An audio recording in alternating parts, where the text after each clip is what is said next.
I should have known something was wrong when Jake's voice cracked on the word settled. 200 guests erupted in laughter at what they thought was good-natured ribbing between lifelong friends. But I saw something in his eyes that didn't match the humor in his voice. Something that looked almost like pain. My name is Michael Chen. I'm 32 years old, principal architect at Chen Design Studio, the firm I founded 6 years ago in downtown Portland. I've built a reputation designing sustainable commercial buildings and luxury residences, but I've never designed anything as complex as the plan I was about to execute. That wedding toast happened 5 years ago, but I remember every word. Jake Morrison had been my best friend since third grade, the best man at my wedding, and supposedly the person who knew me better than anyone else in the world. He'd stood at the altar in his perfectly tailored tuxedo, raised his champagne glass, and delivered what everyone assumed was a perfectly crafted joke. I've known Michael since we were 8 years old, Jake had said, his smile bright but somehow strained. I've watched him work harder than anyone deserves to work, achieve more than most people dream of achieving, and somehow convince the most beautiful, intelligent, amazing woman I've ever met to marry him. The crowd had laughed appreciatively. Sarah, you could definitely do better. But lucky for Michael, you decided to settle. The laughter that followed was warm and genuine. Sarah had blushed and blown Jake a kiss. I had forced myself to chuckle and raise my own glass, and the moment had passed into wedding legend as one of those perfectly imperfect speeches that people would reference for years. But something about that toast had never sat right with me. Maybe it was the way Jake's eyes lingered on Sarah when he said she could do better. Maybe it was the slight tremor in his voice when he said the word settle. Or maybe it was the way Sarah's blush seemed too deep, too genuine, for what should have been an obviously joking compliment. I'd pushed those feelings aside for 5 years. Jake remained my closest friend. Sarah seemed happy in our marriage, and I convinced myself that my discomfort was just wedding day nerves and perfectionist anxiety. I had a business to build, projects to complete, and a life to live. The truth revealed itself on a rainy Thursday evening in March, 5 years and 7 months after our wedding. Sarah had gone to her book club, and I was working late in my home office, reviewing blueprints for a medical center project. My phone was charging in the kitchen, so when Sarah's iPad kept buzzing with notifications, I finally walked over to silence it. That's when I saw the message preview that changed everything. Missing you already. Can't wait until Emma's traveling again next week. The sender was listed as J with a heart emoji. My hands were shaking as I opened the message thread. 5 years of conversations. 5 years of I love you and when are we going to tell him? And this is killing me, but I can't stop.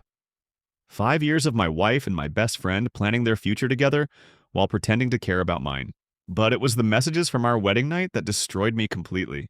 Jake, I can't believe you went through with it. Sarah, I had to. You know I had to, but that doesn't change how I feel about you. Jake, that toast nearly killed me. Telling everyone you could do better when what I really wanted to say was that I love you. Sarah, I know, I saw it in your eyes. Michael didn't notice, thank God. Jake, this isn't over. I'll wait as long as it takes. Sarah, we'll find a way, just not yet. I sat in my kitchen for 2 hours, reading 5 years of betrayal while rain drummed against the windows. They'd been planning this since before my wedding day. The toast wasn't a joke. It was a confession that only Sarah had understood. When Sarah came home at 10:30, I was sitting in my office with the iPad closed, working on blueprints as if nothing had happened. She kissed the top of my head and said book club had run late, that Margaret's divorce drama was taking forever to resolve. How was work? She asked. Productive, I said. I think I figured out how to solve the structural problem with the medical center design. That's great. I know that's been keeping you up at night. If only she knew what would really be keeping me up at night from now on. Over the next week, I read every message they'd ever exchanged. The affair had started 6 months before our wedding, when Jake had finally confessed his feelings during what was supposed to be my bachelor party planning session. Sarah had admitted she felt the same way, but said it was too late to call off the wedding, without destroying multiple families and friendships. So they decided to wait, to let me have my perfect day and then figure out how to extract Sarah from the marriage with minimal damage to everyone involved. Except they'd never figured it out, and the affair had continued for 5 years. They met at Jake's apartment every Tuesday when he knew I'd be working late. They spent weekends together when I was traveling for client meetings. They'd even taken a vacation together last fall, telling me they were attending a professional development conference for Jake's marketing business. The most painful part was reading how considerate they thought they were being. They genuinely believed they were protecting me by maintaining the charade. Sarah wrote long messages about how much she cared about me as a friend, how she never wanted to hurt me, how she hoped someday I'd understand and forgive them. Jake's messages were worse. He wrote about how guilty he felt betraying his brother, how he wished there was a way to make me happy while still following his heart. He even researched divorce attorneys for Sarah, looking for someone who could arrange a friendly separation that would protect my business assets. They were planning to tell me everything after our 5th anniversary. Sarah would ask for a divorce, claim she'd grown apart from me, and Jake would comfort me through the process. 6 months later, after an appropriate grieving period, they'd start dating publicly. I had 3 months to decide how to handle this revelation. My first instinct was confrontation. Storm into Jake's office, dump the evidence on his desk, and demand an explanation. But my training as an architect had taught me that the best solutions come from careful planning, not emotional reactions. Instead, I began documenting everything. Screenshots of every message with timestamps and metadata preserved. I hired a private investigator to follow them and photograph their meetings. I consulted with a divorce attorney about protecting my business assets. Most importantly, I started planning their downfall with the same methodical precision I used to design buildings. The plan had 3 phases, just like any major construction project. Phase 1 was foundation work, gathering evidence and building an unshakable case. The private investigator, David Kim, was thorough and discreet. Within 2 weeks, he documented their Tuesday meetings, photographed them entering and leaving Jake's apartment building, and even recorded conversations through directional microphones. They're not exactly careful, David reported during our first meeting.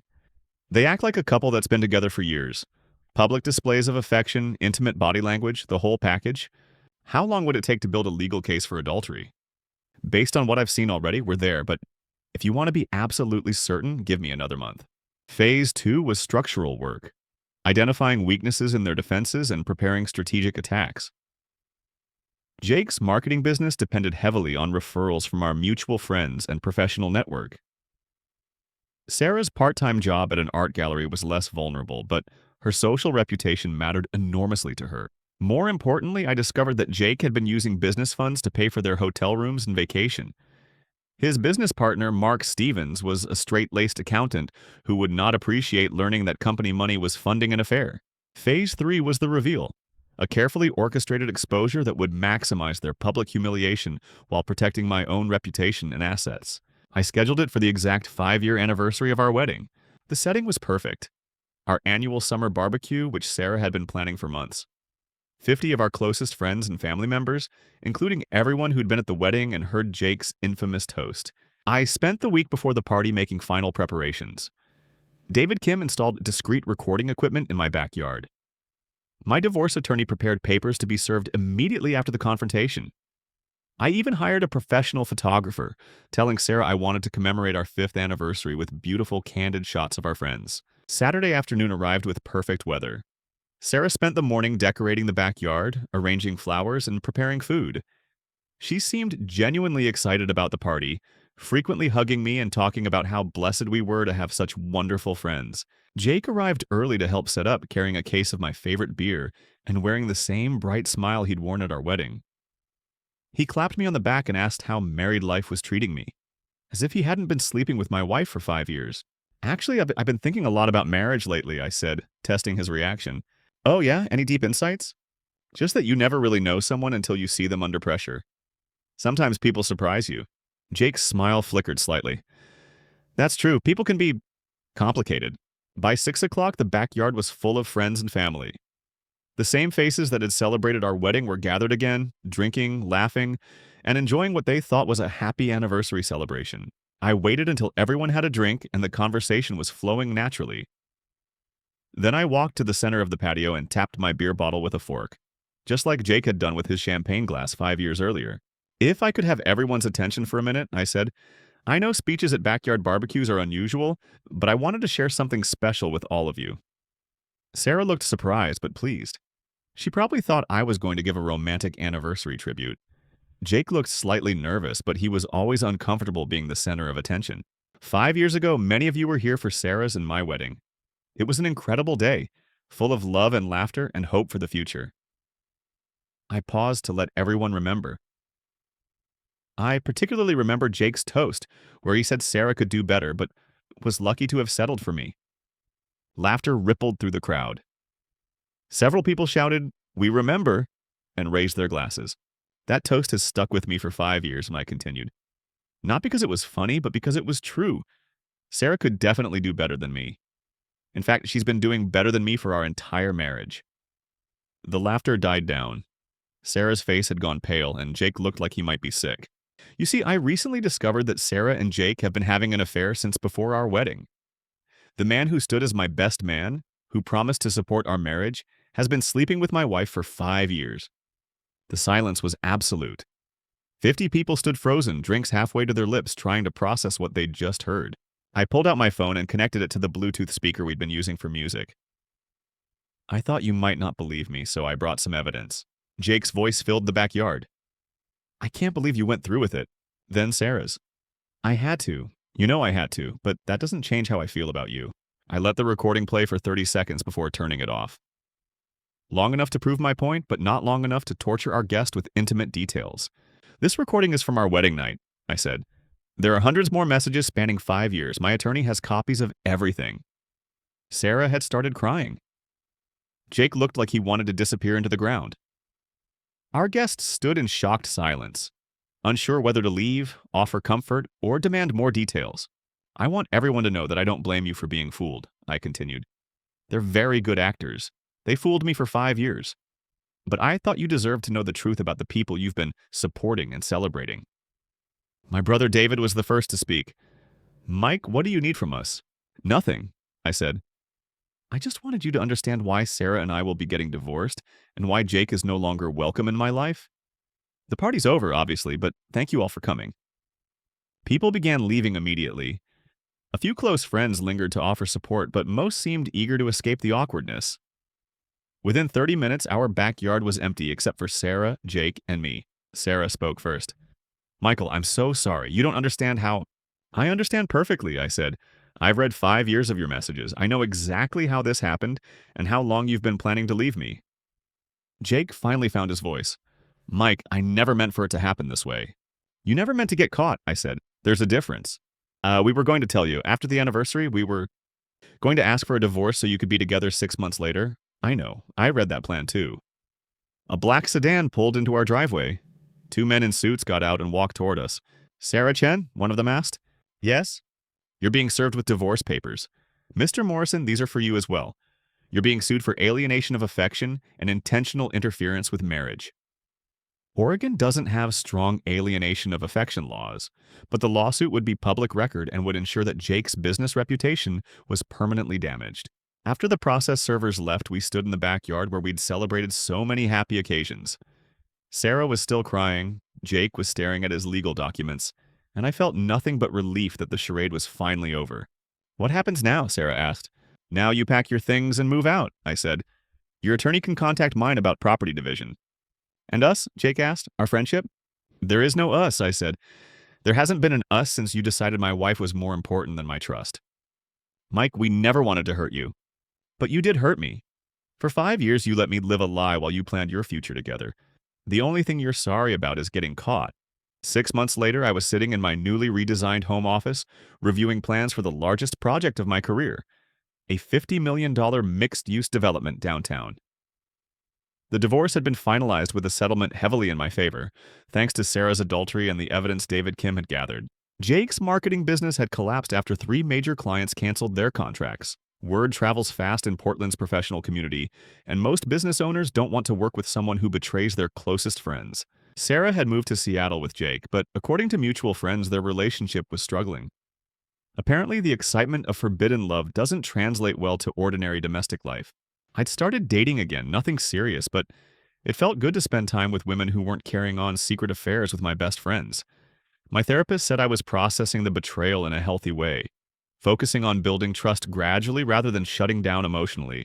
The most surprising outcome was how many friendships had deepened after the confrontation.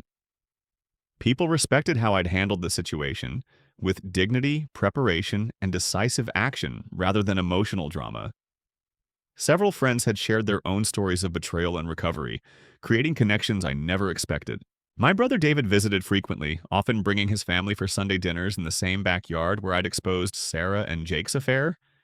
His kids loved the pool, and his wife appreciated having someone to talk to about architectural details for their home renovation.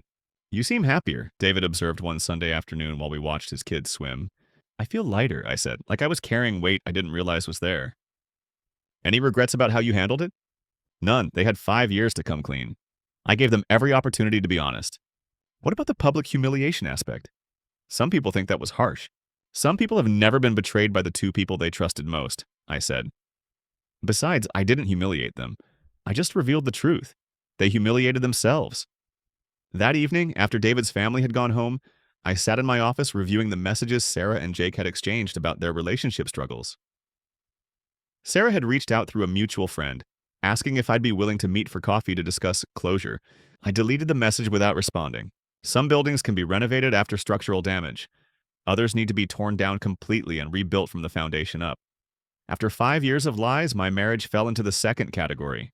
The difference between architecture and relationships is that buildings don't lie about their structural integrity. When something is broken, an engineer can identify the problem and design a solution. But when people break your trust, the damage goes deeper than any blueprint can reveal. I designed a new life with stronger foundations, better security systems, and more careful inspection processes. This time, I wasn't building with materials I couldn't trust. Some structures are meant to last forever. Others serve their purpose and then get demolished to make room for something better.